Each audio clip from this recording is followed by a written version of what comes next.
Good morning, children. It is morning. It's 6:30 in the morning. I've been up for an hour and a half doing stuff here at the crib.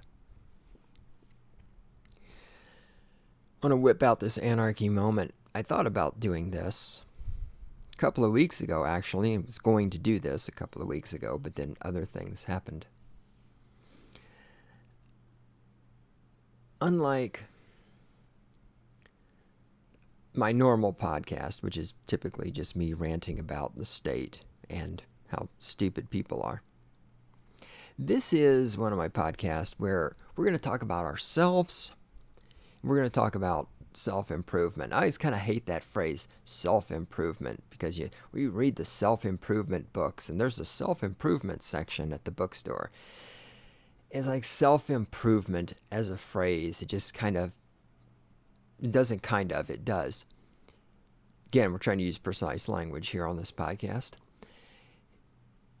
It smells like bullshit to me, which doesn't mean that some of the things it has to offer don't have value. It's just that word, that phrase is tainted. It's like Republican or Democrat or conservative or liberal.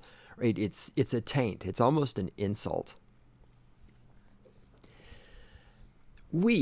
You and I, as anarcho-capitalists, and if you're not an anarcho-capitalist, then you're not going to be smart enough to follow through on what I'm going to talk about in this podcast, so you should leave now. We, as anarcho-capitalists, I've talked about this before, we have more self-awareness than a statist does. We have to, because again, we have been wrong more times in our life than anybody else, right? Again, I'll give you the short version for anybody who's very new to the show, hasn't heard this before. All of us who are anarcho-capitalist, at some point in our life, we were statist. We couldn't help it. We were surrounded by statists. We believed that if there was no government, there'd be no roads, that the government has a right or even a duty or perhaps the privilege to put people in cages, to kill people, to take money away from people in the form of taxes. Right? At one time, we thought all of that stuff was okie dokie, okay and wonderful, because if the government doesn't steal people's money, raise taxes and protect the public by putting people in cages, there won't be any roads. Right? We, at some point in our lives, we believed all that shit. And in making the transition to anarcho-capitalist, we had to confront the fact that we were wrong about almost everything we've ever believed. There are a couple of things we were right about, like oxygen is good. Okay, we got that one right. But almost all of our belief system, almost our entire worldview prior to becoming anarcho-capitalist, we had to invalidate and reject that worldview in order to make the leap from statist to anarcho-capitalist. And for us to be able to do that, we have to have a huge amount of self-awareness. Way more self-awareness than your average piece of shit statist, Obama dick-sucking pig. And this is, I think, one of the reasons why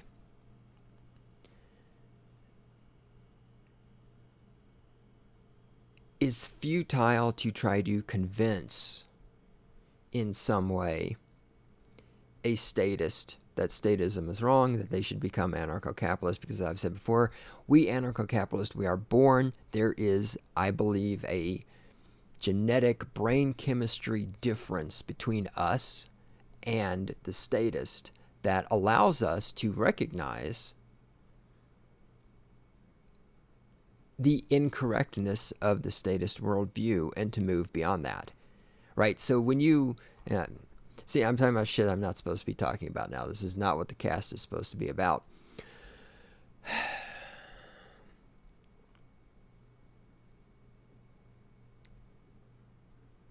When you find somebody who's a statist, they might just be a misinformed anarcho-capitalist, so you should make some attempt to educate them. But once it's clear they're not going to be able to grasp what's going on, you just have to let it go and walk away. Saw a great thing by Larkin Rose on his Twitterverse just yesterday, where he was he had posted a comment where the comment was basically Larkin is saying, people ask me, why do I try to argue with statists? Do I think I'm going to convert them? No, I don't think I'm going to convert them. When I'm arguing with a statist, I'm doing it in order to understand their worldview. He said something to the effect of, I'm not a doctor trying to cure a patient. I am a coroner conducting a post-mortem in order to understand why somebody died.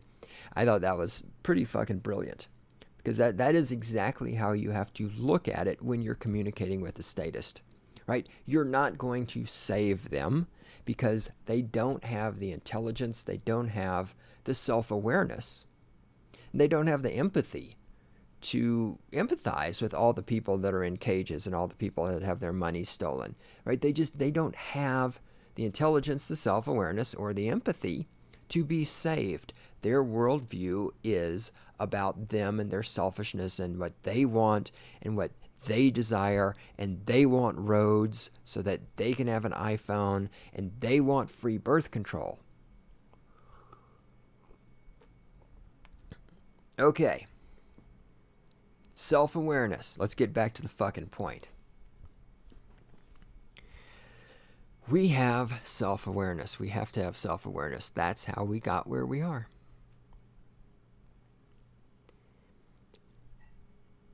Now, I'm not into unlimited navel gazing and all this other shit because that's just an excuse to do nothing. But I think self-awareness is important. Here's something I want you to try in order to cultivate and become aware of your own inner mental state. And this is a policy that I've come up with, and I've done this for a couple of weeks now, and it's working really well. And I'm doing this one day a week, so you should start one day a week. One day a week, I want you to go out someplace where there's not a lot of people. For me, it's trail running or riding my bicycle. Get someplace out in nature-ish, or if you're in a city, there's not nature available, I want you to go out early in the morning when there's not a lot of people around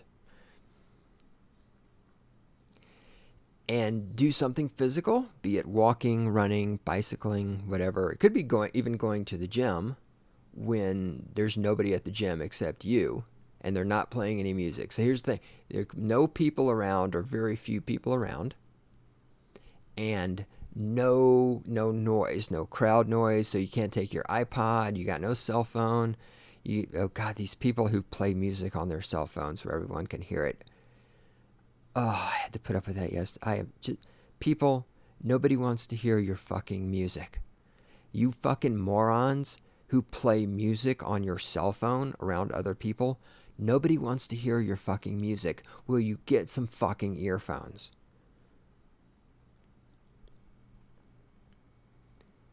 You got no music, you got no iPod, you got no cell phone, you have no distractions. It's you out early in the morning or out in nature, whatever it is. You're walking, you're running, you're biking, you're doing something physical. I just want you to be aware of what goes through your mind when you are by yourself. What sort of conversations do you have with yourself? What do you think about? What do you focus on? Talked about this in the past extensively. This is one of the reasons why the iPods and the cell phones, I think, are so prevalent in our society today, is because the average person, especially the statist, is terrified of being alone with themselves. And as I've said before, I don't blame them, because most of these people are terrible, terrible people. They're terrible human beings. And I wouldn't want to be alone with them either. And the fact that they don't want to be, like, if you don't want to be alone with yourself, then it should be no surprise to you that nobody else wants to be alone with you.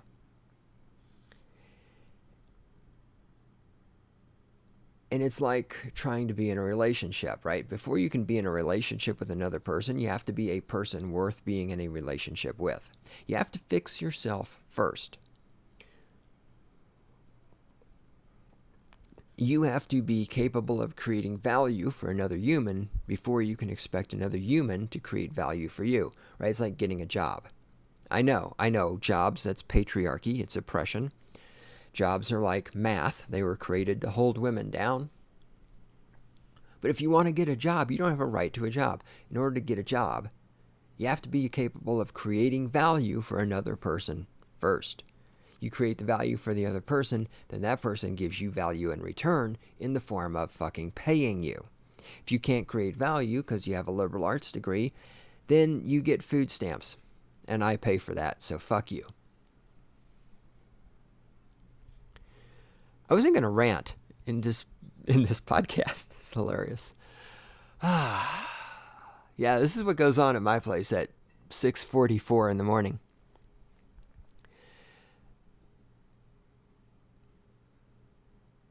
You have to fix yourself first. This isn't to say you're broken, but you have to be aware of yourself. So self-awareness. Again, guys, we are anarcho-capitalists because we have self-awareness.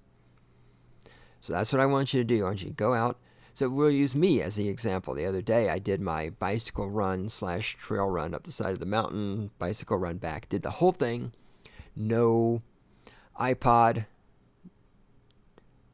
Just spending time with myself. And I found that what went through my mind is, I had a particular song stuck in my head. I don't remember what it was right now, thank goodness. But much of my mental processing was just singing this song to myself in my head, which wasn't particularly useful. And a lot of my mental processing is I have a strong tendency to ruminate on past negative experiences. I kind of hate calling them, I dislike calling them negative experiences because the polarity of an experience, negative or positive, depends, of course, on the spin you put on it. But I have a bad tendency of focusing in on things that happened in the past that did not work out quite the way I wanted them to, and what I could have done to make it better. And in a way, that's good, because you want to look at your past. I want to call them mistakes. You want to look into your past at times when situations didn't go the way you wanted it to go, and look at that and say, okay, what can I learn from this? How can I change? What can I do in the future differently? What can I take from that experience that will help me in the future? But you have to be cautious about, it's easy to fall into the trap of just going over and over and again. And of course, what you rehearse in your brain doesn't know reality from fantasy. It's like I had a dream last night. I did have a dream last night. It was weird too. I had this dream where the government said we all had to take a piss test, but before we took the piss test, we had to smoke a joint. And then if you failed the piss test, you would lose your job. But it's like, okay, the law says I have to smoke the marijuana and then pee in the bottle. I was just like, what the fuck? I woke up from that dream and I'm just like, what the fuck? So anyhow, your brain doesn't, while I was having that dream, that was reality. Inside the dream, I didn't question this at all because it sounds exactly like the sort of law the government would pass. Didn't question this at all, not one bit. Your brain doesn't fucking know the difference between reality and fantasy. So what you rehearse in your mind over and over, excuse me, you drink a coffee there. I didn't do vocal warm-ups, of course. What you rehearse in your mind can't tell that from reality or fantasy. If you spend too much time in your life going over negative events, bad events, times that you failed, your brain is going to think that's what you want out of life. So if you spend a lot of time ruminating on failures, we'll call it that for lack of better terminology. What you're doing is you're rehearsing your brain to produce more failures in the future. So if you find that's what you do, having the self-awareness to know, hey, man, I spend a lot of my fucking mental power rehearsing failure. That's something about myself I can work on changing.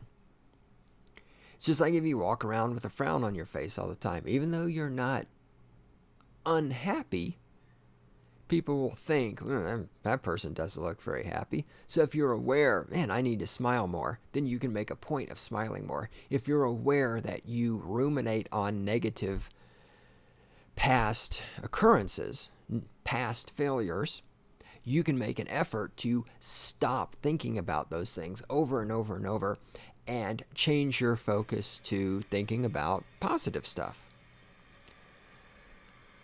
So whatever it's going to be, whatever's going to go through your mind during this quiet time, and I don't know, I'm not psychic, but that's the point, is for you to discover this. Go out and do something that's going to last at least an hour, okay? Like, I'm going to walk around the block. That's, 6 minutes, depending how big a block is where you live. I don't know. That's not long enough. Whatever this is, it needs to be for at least 1 hour. You're not sitting in one place. No, you need to be physically active. So I said you're walking, you're running, you're bicycling, you're doing yoga, you're lifting weights, you're doing something physical. There's no people around you to distract you. There's no music, there's no noise, there's no cell phones. It's you and your thoughts. And do an audit of what's going through your mind. Just be aware. Every once in a while, stop and say, what am I thinking about? What's going on in my brain? And then look at that and look for opportunities in that to improve the use of your own brain, because it's the most important tool we have. Our brains are the tools that allow us to use all the other tools. Our brains are the filters through which our worldview is constructed and through which our worldview interprets the world around us. Okay, our brains are the most important, second most important things we have, or most important things are our dicks. Our brains are the second most important things we have, and it's important for us to be aware of what condition our brains are in, because everything else flows from that. And in the battle against statism, we're not going to win it with guns, because the statists, they have way more guns than we do. They are the 99%. They will crush us with the weight of their fucking bloated, McDonald's-fed fat bodies. The only way we're going to win is with our brains. And the greater awareness you have about the functioning of your brain, the greater of a person and the greater your achievements